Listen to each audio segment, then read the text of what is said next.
welcome back to another episode of Club and Resort Talks podcast. I'm Rob Thomas, and today's podcast is sponsored by Texacraft. Texacraft has been an outdoor commercial furniture leader since 1975. For more than 40 years, they've been a trusted and reliable source for country clubs and resorts. Texacraft is committed to not only providing a quality product, but a quality experience for all customers. They don't just take pride in what they do. They take pride in how they do it. Learn more at texacraft.com. With that taken care of, let me introduce you to our very demure, very mindful senior editor, Phil Keren. Phil, how's it going?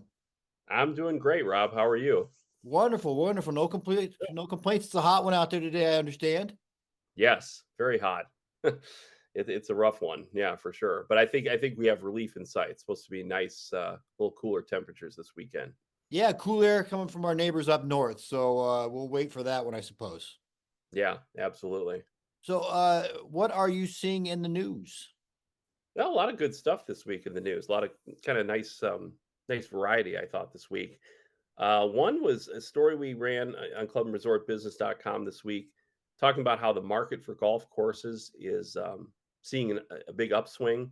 You know, we've talked on the show a lot about how COVID and the pandemic and post-pandemic has been great for participation rates in golf, whether we're talking about public courses or private clubs, and how that's been helpful. But we haven't talked a whole. I feel like we haven't talked a lot about what it's meant more on the business side of things and for investors.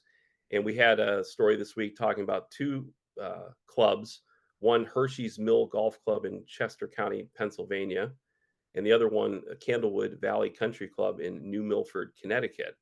Um, Hershey's Mill Club, I guess right now is listing for $9.9 million. It's a 45-year-old private club in this example.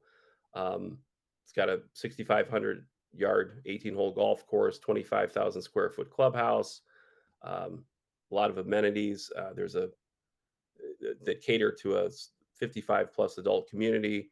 Um, and the other thing is the club's lease right now goes through 2079. So what, 50 plus years here at this point, kind of a long-term opportunity for a potential buyer to capitalize on having the fact that they have an established membership base. And of course, as we mentioned, the growing interest in golf. The other club that was mentioned in that story was Candlewood Valley Country Club. Different one in that it is a public golf course that are opened in 1960. And in this case, it was actually sold for $2.5 million after it was on the market for about a year and a half. And the new ownership, New Milford Golf LLC, they acquired about 160 acres of land, including the golf course and a converted barn. No immediate development plans on that, but obviously it's a new chapter for the golf course, seeing some changes with ownership. The other thing I thought was interesting that the story mentioned was that the Leisure Investment Properties Group, Rob, reports the average sale price of individual golf courses last year was nearly $5.5 million, which is a 20.6% increase from 2022. So again, showing how the surging popularity of golf, we're seeing that manifested now with popularity as far as in investment opportunities for people who work in that field. Yeah, golf definitely has seen a boom. 2019, Joe Barks and I were writing an awful lot about golf courses closing, being sold for development, Amazon warehouses or whatever. So it's good to see golf courses seeing success, and whether they're selling for profit or selling for somebody else to have an opportunity, whatever the case may be. It's fingers are crossed it keeps going this way. Yeah, it's interesting. I was thinking about golf courses in my area near where I live, and there were a couple that closed. Well, one did close several years before the pandemic, but the other one I'm thinking about closed not terribly long before the pandemic. And who knows? There may, in a different moment in time, that course might have stuck around for sure. To move, so we talked about a couple courses, one in Pennsylvania, one in Connecticut. Move down south here now. East Lake Golf Club was in the news this week. They're in Atlanta, Georgia. They had a grand reopening after a major course restoration that was done by designer Andrew Green.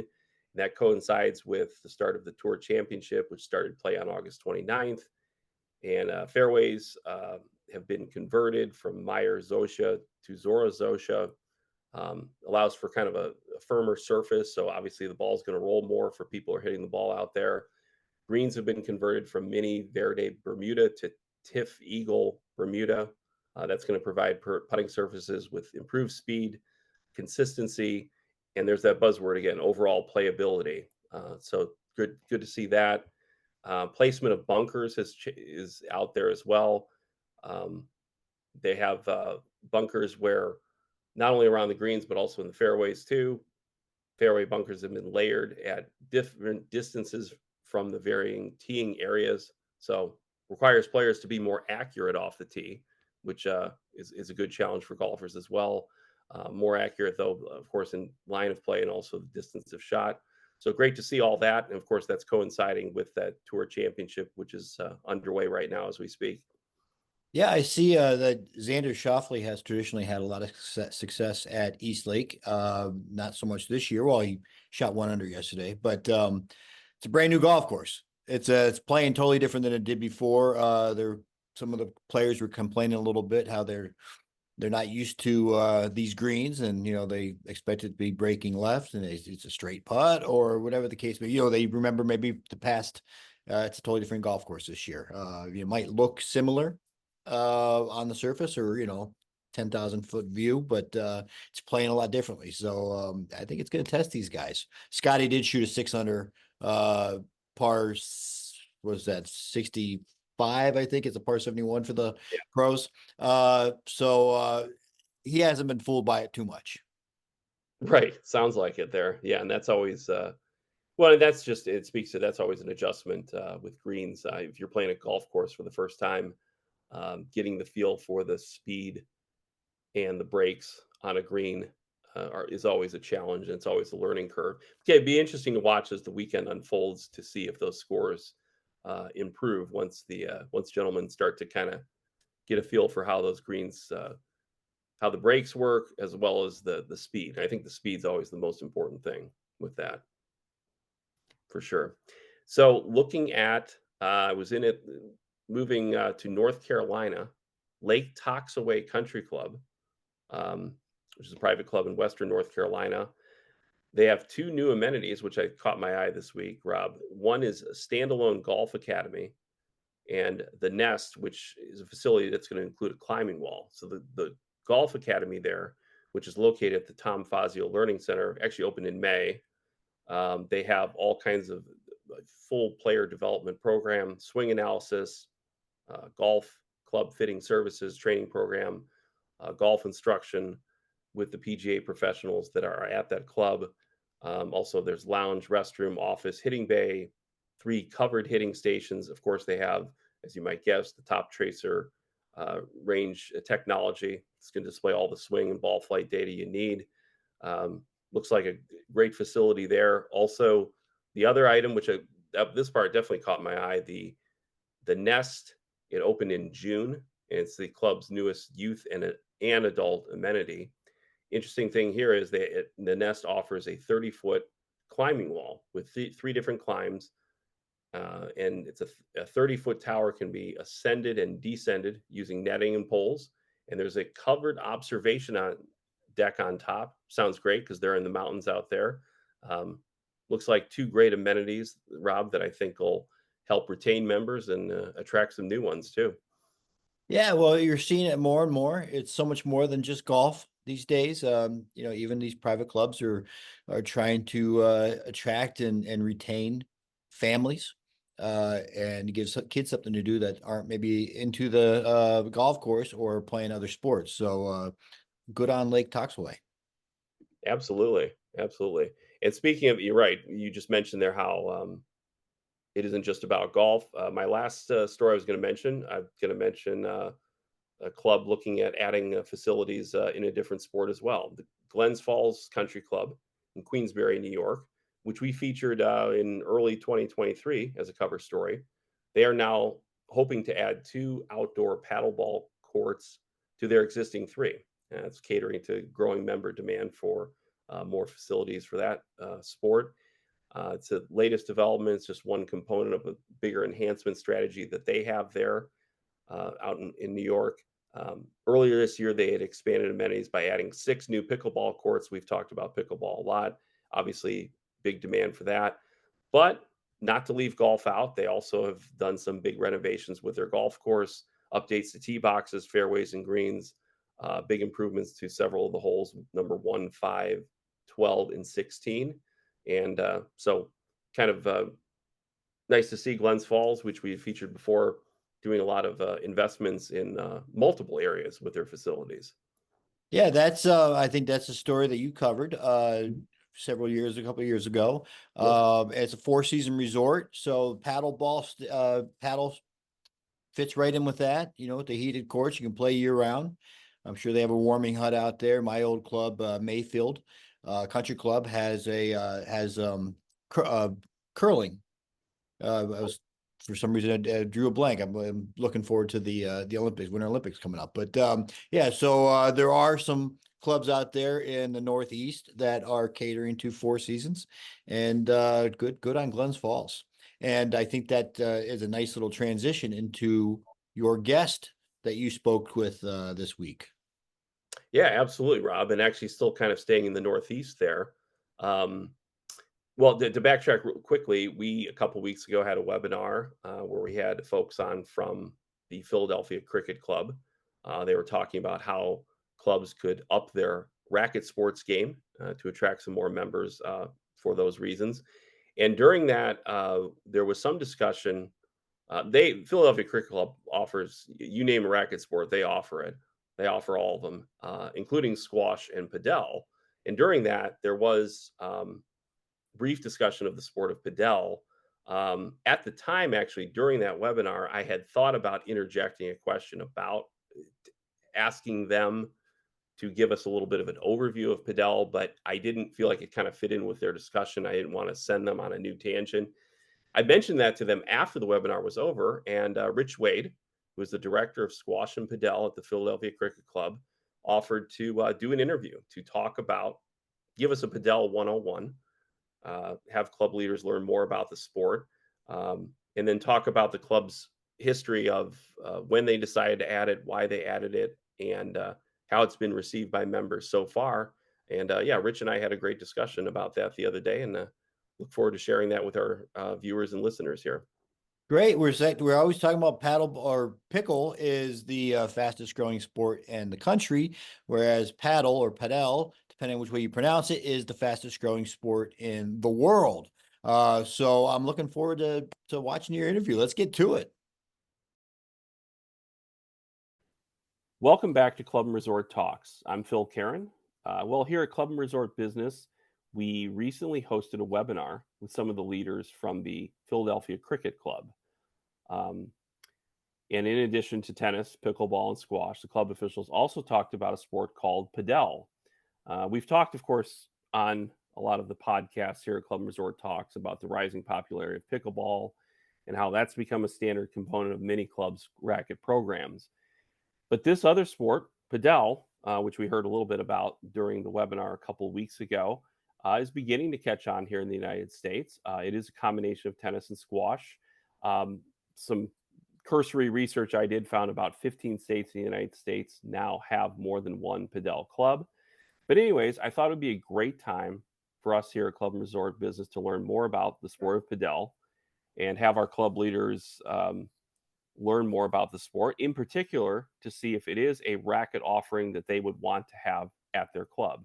So joining me to discuss this topic is Rich Wade. He's director of squash and padel at the Philadelphia Cricket Club.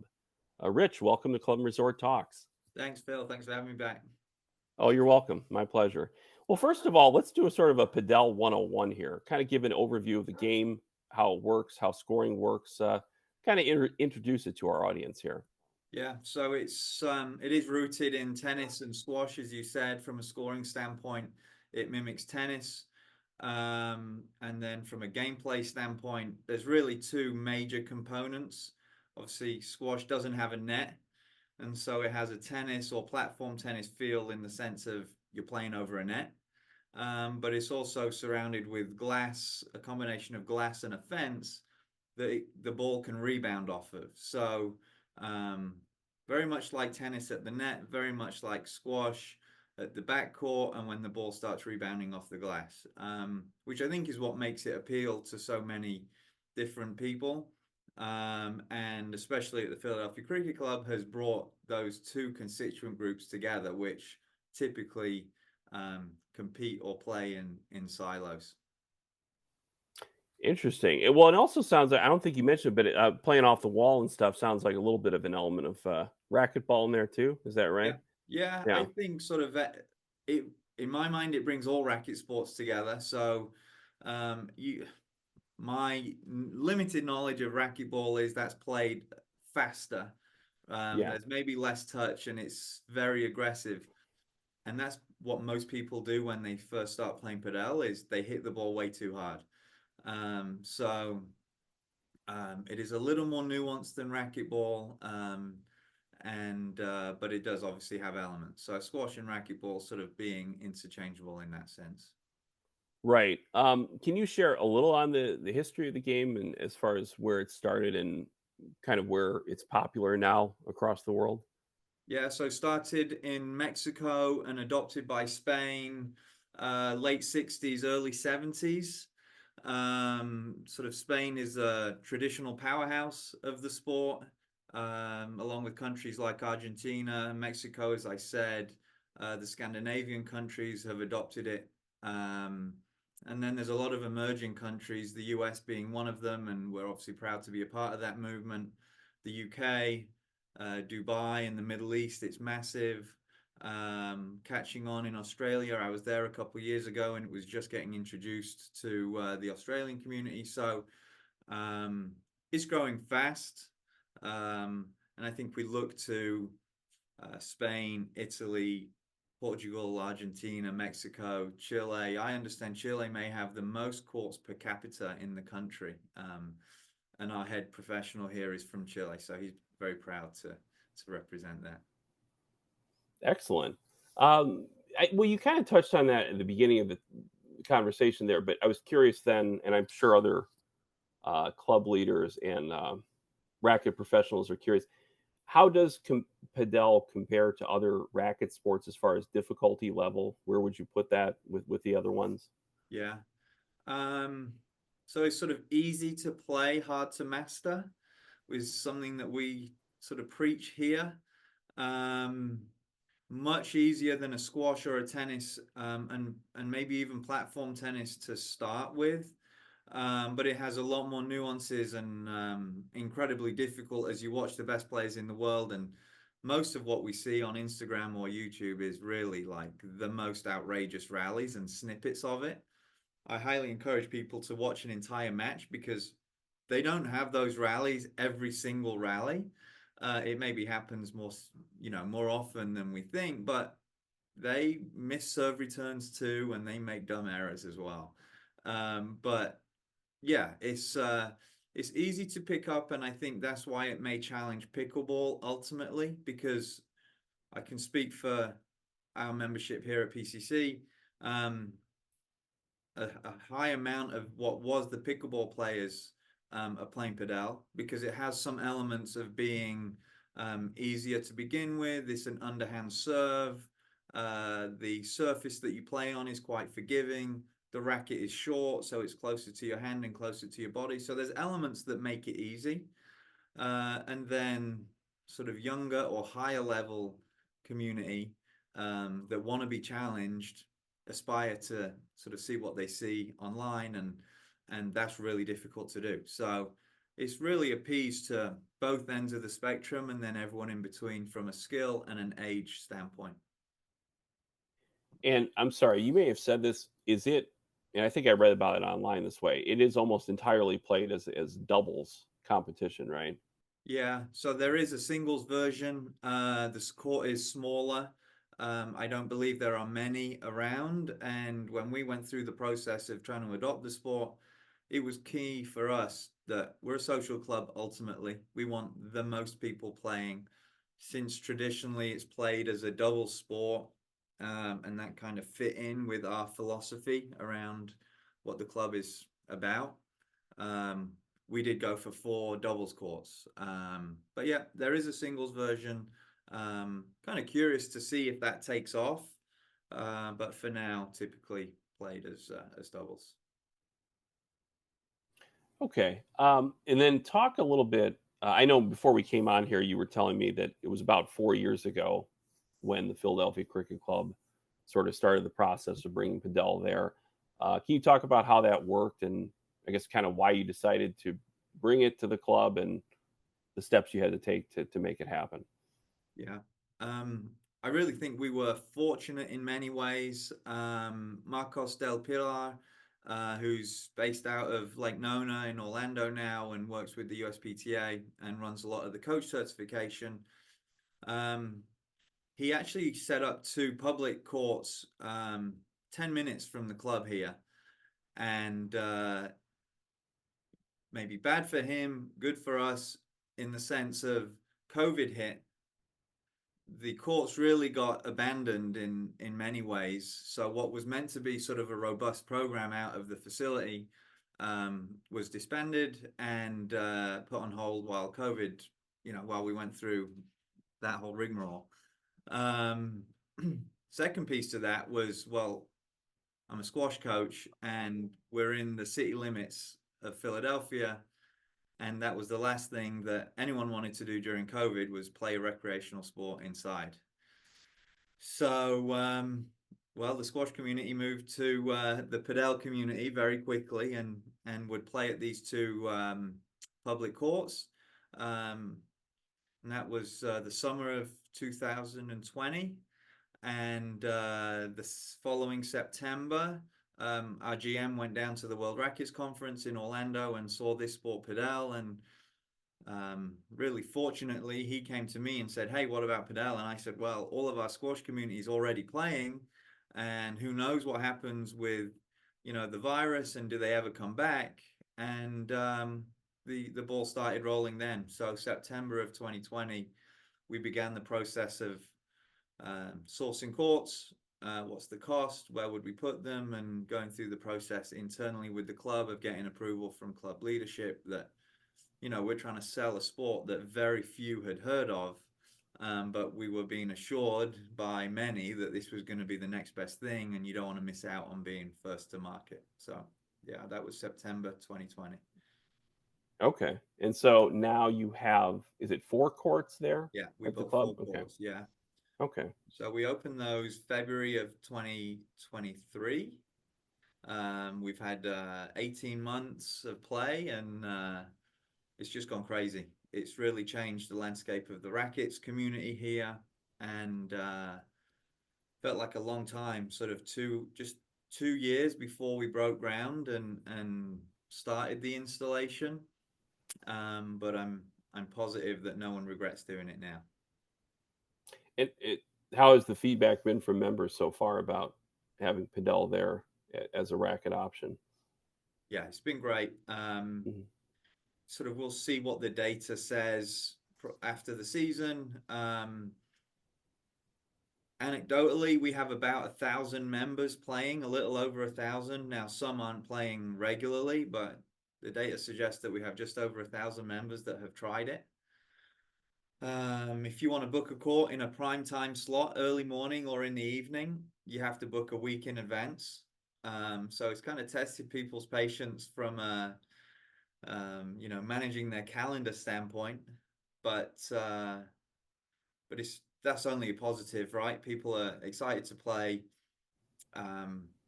With squash, we're tapping into the squash community. With tennis or platform tennis, it's those communities. This has brought all 3 of those together, and I say only on 4 courts, but we have 10 squash courts, we have 7 platform courts, and including grass, sort of close to 30 tennis courts. So when you bring all the communities together and only play on 4 courts, we've had some court compaction.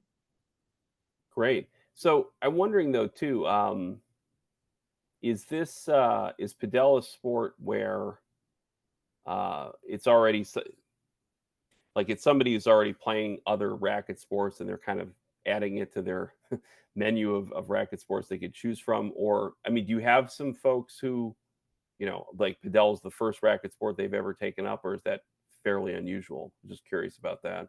I would say the running joke at the beginning of sort of our journey was if I failed at every other racket sport, then Padel's going to be mine. Was sort of what a lot of people were saying, which I enjoyed, and we don't mind that. But no, I think just how new the sport is here, everyone's come to the sport from another racket sport. It's been a fun process for us as a teaching staff to learn the nuances of padel over some of the other racket sports, specifically squash for us. But then also to try and be creative with how we open the members' minds to, hey, you know how to play tennis or you know how to play squash, and those skills are going to help you play padel, but you also have to learn how to play this sport. And that's been a great process, and we've seen sort of slowly the members change their mindset around well, maybe they think that they are better or more athletic than someone else, but the someone else has learned some of the skills, tactics, techniques for padel, and they become frustrated, and that's been great. So we've enjoyed having members be susceptible and vulnerable to, hey, I actually want to learn how to play padel versus play squash on a padel court. Right. Okay. So, we talked about there's 4 courts. Can you talk about sort of some of the programs you have so far, as far as lessons and leagues and everything like that? Yeah. So we're a competitive club, believe it or not. So we started the journey saying, let's learn how to play padel, and a lot of introductory clinics. And very quickly we realized that while there was still a learning curve, the members wanted to compete and they wanted to sort of see where they fell within the ladder. So we run an annual ladder. We have 120 teams competing in a ladder from all levels. So you can challenge up or down 5. So people always have the ability to get a match if they're not coordinating one on their own, sort of with their own friend groups. We've run men's and women's member guests. We run a social every month.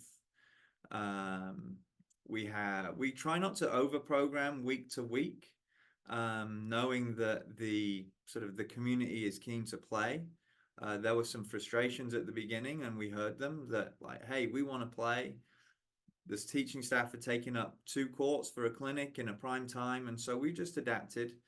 And I think that was important because we want to enhance, not become obstructions to them playing. Yeah, we run a full schedule of weekly clinics. We'll do private lessons. We don't have a teaching court, and we've tried to stay true to that to ensure that we're only teaching if there's an available court. So we're trying to do what's best for the members, and sometimes that's running clinics and taking lessons, but at the same time we've tried not to over program it because the courts are full anyway. No, that makes sense. Sure, absolutely. If people are ready to play a pickup game, might as well give them the opportunities to do that. Was curious. I think you mentioned. I know you didn't have specific numbers figured out yet, but around 1,000 members or so who are playing padel. Do you have any goals going forward about how much you want to try to increase the participation over the next year or two at this point? So we're a club of 2,500 total members, including families, children. So it's probably going to be difficult to increase the total number. But what we're trying to figure out is how can we create less seasonality, and even if that means filling up more dead spots, whether that's through the middle of the day, to justify building more courts. So club leadership wants to see court usage, but not just court usage at the end of April, May, and then early June before everyone leaves on summer vacations. They want to see consistent usage to justify an expansion. So that's probably our goal, will be to maintain the level that we're at, but also increase the consistency over the course of any given day, because then we can start to justify adding 1 or 2 more courts. As the platform tennis and squash season finish in about March, and before tennis kicks in late May, we had a lot of people playing, and that was when most of the frustrations were voiced. Like, we can't get on a court, and we're super keen to play. We need more courts. And then the summer comes, and there's some travel, and there's not quite as many people trying to get on the courts. So we're not going to invest in a facility that's really only having issues for 6 weeks. So our goal is to increase more consistent play. Okay, that makes a lot of sense. I guess, of course, we have an audience often of club general managers, also certainly head racket professionals as well. For the folks watching or listening to us here, Rich, what if these clubs are thinking about adding padel to their list of available racket sports, what steps would you suggest they take? What should they be thinking about? Yeah, I'd probably field 2 to 3 calls a week with new clubs, especially private clubs, member clubs reaching out. We're unique in that sense that there's not a ton of country club style clubs that are adopting this. And so they come to us as one of the clubs that was first to market in many ways. And I truly think we did it right. We probably spent more than most people would on the surrounding areas. We built a big brick courtyard. We have fire pits. It's a big social space. So I really feel like we did the A1 version, and people will scale down or up as necessary. When we went through the process 4 years ago, there were not as many court manufacturers, court construction companies, installers involved in the US, and now there's a lot more. So I think every club is probably slightly different depending on the size of the club, how much they want to spend. Are they willing to make sort of exceptions in terms of quality or the time that it may take for it to get here? A lot of these courts are still being manufactured in Europe, and then obviously have a general contracting team that comes and installs it here. So without sort of saying, hey, go to this company, I would just say do your research. A lot of the products are quite similar, but the quality of installation can be different. There are more and more courts going in every week, it feels like. So just encourage people to see where have they installed their courts, take a club manager, and take a look and see what the quality of work is like. For us, it was really important that there was a sort of a GC, general contractor, that oversaw the entire project. That's not my area of forte, so you don't want that to fall on, a director of rackets or a club manager. But yeah, a ton of options out there now. I know more and more are coming on as they see this as an opportunity to grow their business and grow the sport. Just really do your research and ask people like myself what our experience was like. Okay, sounds great. Rich, I appreciate you joining us. Padel, obviously a sport that's going to grow here a lot, I think, here in the United States. I know I heard about it. My coworker and I, Rob Thomas, heard about it first, I think it was about a year and a half ago now at the CMAA conference when we were in Orlando. We talked to some gentlemen at a booth, and I'm sorry, the name of the company escapes me right now, but the sport looked exciting, looked like a lot of fun, looked like another great racket sport option. It'll be interesting to watch as we go along here to see whether it begins to catch on more at country clubs and racket clubs around the country. So, yes. Rich, I wish you the best of luck. Thanks for joining us here today on Club Resort Talks. Thanks, Phil. Thank you for having me. Oh, you're welcome. My pleasure. And just for folks watching, just a reminder, visit clubandresortbusiness.com to see podcasts like this, see all the latest club and resort industry news. Visit us, of course, again, clubandresortbusiness.com. Take care, stay well, and have a great day.